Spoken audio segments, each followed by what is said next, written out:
Hello friends, welcome back to శిష్కళ tech world channel.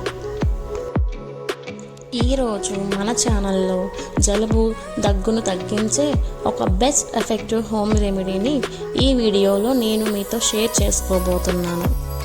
Just 2 లేదా 3 రోజుల పాటు ఉదయం సాయంత్రం ఒక టీ గ్లాస్ అంతా కషాయం తీసుకుంటే ఎలాంటి జలుబు అయినా దగ్గైనా వికారం లాంటివైనా పూర్తిగా మటుమాయం అవుతాయి.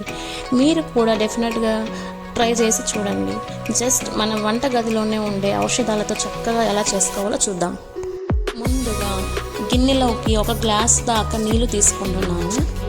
ఇందులోకి 1 ఇంచు దాకా దాల్చిన చెక్క వేస్తున్నాను. ఇది యాంటీ ఆక్సిడెంట్ లాగా పనిచేస్తుంది.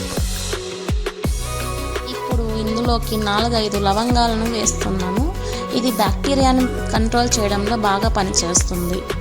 లవంగాలు గొంతు నొప్పికైనా లేదా నోస్ బ్లాకింగ్కైనా చాలా బాగా పనిచేస్తుంది. అలానే 2 లేదా 3 యాలకులను తీసుకుంటున్నాను. ఇప్పుడు ఇందులోకి 1 టీ స్పూన్ దాకా క్రష్ చేసిన మిరియాలని వేసుకుంటున్నాను. మిరియాల్లో antioxidants, anti inflammatory properties అనేవి ఎక్కువగా ఉంటాయి. ఇప్పుడు ఇందులోకి 1 టీ స్పూన్ దాకా జీలకర్ర తీసుకోండి. ఈ జీలకర్ర అలర్జీని కంట్రోల్ చేస్తుంది అండ్ డైజెస్టివ్ సిస్టమ్కి కూడా బాగా ఉపయోగపడుతుంది. అంతేకాకుండా పైత్యాన్ని కూడా బాగా తగ్గిస్తుంది. నెక్స్ట్ ఇందులోకి 1/2 టీ స్పూన్ దాకా వాముని యాడ్ చేసుకోండి. వాములో జీర్ణశక్తి పెంచే గుణాలు ఎక్కువగా ఉన్నాయి. నెక్స్ట్ ఇందులోకి 1 ఇంచు దాకా క్రష్ చేసిన అల్లాన్ని వేసుకోండి. ఈ అల్లం అనేది వికారాన్ని తగ్గిస్తుంది.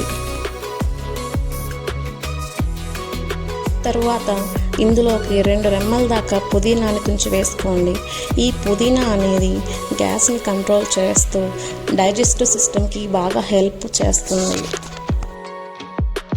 అలానే 1 రెమ్మ తులసి ఆకుల్ని కూడా తుంచి వేసుకోండి. ఈ తులసి ఆకులో ఎన్నో రకాల జబ్బులకి ఔషధ గుణాలు ఉన్నాయని మన అందరికీ తెలిసిందే. ఇప్పుడు ఇందులోకి 1/2 టీ స్పూన్ దాకా పసుపును వేసుకోండి. పసుపు అనేది యాంటీ బ్యాక్టీరియల్ అని మన అందరికీ తెలిసిందే. ఇప్పుడు ఇందులోకి 1 చిన్న నిమ్మ చెక్కను వేసుకుంటున్నాను. నిమ్మకాయలో ఇన్ఫెక్షన్ తగ్గించి ఇమ్యూనిటీ పెంచే గుణాలు ఉన్నాయి. చివరిగా ఇందులోకి 1 టేబుల్ స్పూన్ దాకా క్రష్ చేసుకున్న బెల్లాన్ని వేసుకున్నాం. బెల్లానికి చాలా ఔషధ గుణాలే ఉన్నాయండి.